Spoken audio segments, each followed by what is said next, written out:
2017లో ప్రారంభమైన హైదరాబాద్ మెట్రో రైలు సేవలు దేశంలోనే అతిపెద్ద పబ్లిక్ ప్రైవేట్ పార్ట్నర్షిప్ పీపీపీ ప్రాజెక్టుగా నిలిచింది.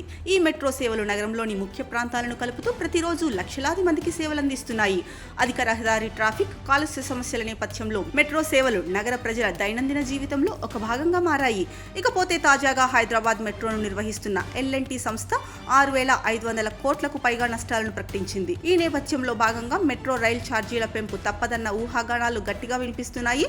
దీనికి కారణం ఇప్పటికే ప్రయాణికులకు అందిస్తున్న కొన్ని డిస్కౌంట్ల విధానాలను తొలగించడం కూడా దీనికి సంకేతంగా భావిస్తున్నారు. ఇదివరకు కోవిడ్-19 ప్రభావంతో తీవ్ర ఆర్థిక నష్టాలు వాటిల్లగా అప్పటి ప్రభుత్వం మెట్రో ఛార్జీల పెంపునకు కేంద్రాన్ని కోరింది.